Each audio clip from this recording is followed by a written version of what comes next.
This is a video I want to show about the rear seats. And in my LS, of course, it's the long base version. I've got the reclining seats with the center console.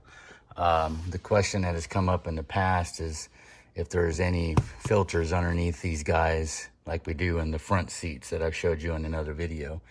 There aren't any filters down there. If you have the rear seat, I don't know, they call it the rear AC unit, which is behind the backs. And in the trunk, if you see the other video on the filter, I show you how to change the kind of like the cabin filter type filter for that particular AC unit. When that is on, and that's usually on, if I remember correctly, when you activate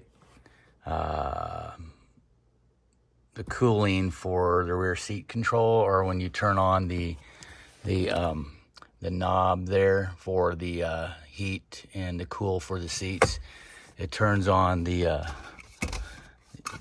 air conditioning box back here. So if you have that, it doesn't really keep it super cool. I mean, it only obviously only running when the car's running and you have the rear AC working. You can put the small, short, stubby bottles of water or pop or whatever. It'll do okay. I haven't really used it myself, but it will keep things, cool. It won't make them really cold or anything, or freeze anything. That whole unit is what's sending the cool air through the backs and through the bottom. There's, the ductwork that goes back behind there and then pops up through the base of the seat and in the back, which I'll show you once I get this seat cover or this seat cushion off. So the heating part, of course, when you switch to heat, is just the elements that are in the seats themselves that warm up and do that. So if you're going to remove these seats, one word of caution, I'm not sure if there's a fix for it, but this seat I've taken off before. If you look on the driver's side, down at the bottom of the seat, where the seat cushion meets the carpet, you have that, nice line there where it's just flush. On this one, since I've removed it, you will see you've got that gap there all the way across. When you go to remove these seats, you don't really want to just get underneath here and yank like crazy, because this is where I think the problem is that the wire that runs along the bottom, you start pulling on that, it starts bending it to pop these seats out, because there are two clips in the front and two in the front, which you'll see, and then there's a tail piece that slides into a hole in the frame there that the seat cushion slides back into. But there's another video online that kind of shows how to remove these, and if you take like some type of one of those pry bars that you use to remove paneling and stuff, it's got the flat end on it, kind of curved or angled.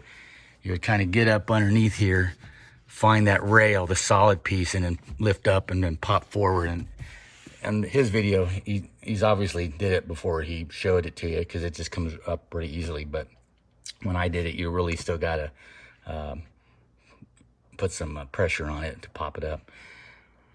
So even still doing that, you're still going to bend this piece here. And if you run your hand along, you can kind of see where the wire is kind of bent. So if anybody else has removed these and was able to get them back down flush and sit perfectly down on the carpet, let me know in the comments and see if there's anything I'm missing. But let me pull this out and then I'll show you underneath real quick. All right, now that I pulled the seat cushion out, when you pop it out, all you have attached to it is this one wire right up in here, and that's just basically the power that feeds the heating element to the seat cushion. So when you pull it forward, you have these two metal prongs which fit into the plastic caps there, and you got like the tail piece metal that goes into that slot right there. Now, like I was saying before, you want to recline or if I didn't say this, you need to recline the seat forward before you start pulling on this, because when it's all the way back, you're really going to bend that seat cushion up. So what they recommend on the other videos that you recline it, you get some type of slim pry bar, like maybe the one you use when you remove door panels, that flat piece with the angle. Get up underneath there and pull away. So you would probably be coming up through here and trying to get to this piece right here to pop it out. But his video, he did it in like a heartbeat. So he must have already had that seat loose before he actually filmed it. Because when I did it, it took still some prying, and I think that's what still bent up the front edge of the wire. So when it fits down, here, it's not flush anymore like it has on the driver's side. It's not having touched the driver's side.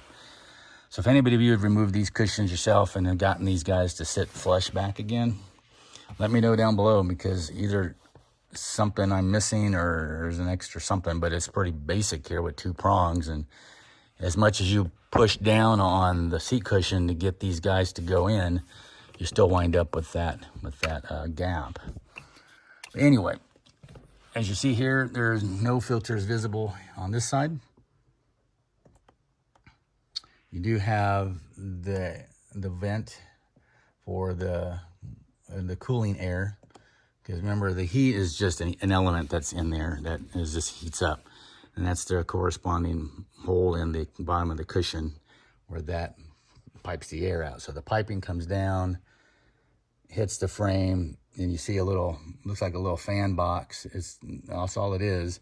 It's got a wire attached to it, and then you come around to the front, and then you see the inlet. So there's your filter right there. You just kind of pick at this a little bit gently without breaking the tab, and there you go. So I don't know if these are replaceable. I really haven't looked for those online. The materials here is not a whole lot. It's pretty thin. Just by me looking at it and filling it, there's not a whole lot of filtration. If you wanted to do something, you could probably come up with some other material similar and just cut it to fit, and then probably just pop this stuff out. But it looks like it's just pulling air from inside the car. So whatever the air conditioning is running, you know, you have your side vents there. Whatever cool air is down here, it's just sucking it up through this way. And then you have probably your speed control or something. So, I mean, it goes from warm to cool. I'm not sure. Maybe there's something else inside here that's making that air adjust temperature, because there really isn't anything else down here. So maybe there's something in there that is maybe a little heating element in there that's warming it up. But then we still have that wire that runs to the seat, which my only guess is that it runs into some heating elements that are buried into the cushion. So, but that is the filter that people have kind of wondered about. That actually does anything for the lower. I'm assuming the back area here is going through the filter, maybe within the rear AC box that's behind the back seat and in between that and the trunk. Because there is that filter back there that I've shown you in the past that you can change out. That's probably a once-in-a-lifetime filter you'll probably change as little as it gets used, but that's sending the cool air to the cooler box, which is in between the seats, which doesn't really get things ice cold. It just, you know, gets it down to, I'm not sure what the temperature would be, but just enough to kind of cool a drink or something. So if you don't have any ice, it won't keep ice cold, that's for sure. So without taking the seat back off, I doubt there's a filter. I bet it's just coming in from the ice box piping behind it, and you change that filter out. That's my one guess, because there's nothing visible down below. Nothing down there. Get this a little better view of it again. So all you see is that little black piping there in the middle that's coming from the back wall of the seat, assuming from the tubing from the AC box. But that's pretty much it. I just wanted to show that to you and point out a word of caution. If you pop these seats out, that you're probably going to wind up with a gap. Putting it back in is easy. Just slide that tab back in that hole, set it down, and just hit it good a few times, and it'll snap back in, but it's not getting all the way to the carpet. Anyway, just wanted to point that out to you. Hopefully that makes sense. If you have any other questions on it, let me know. And we'll go from there. Thanks.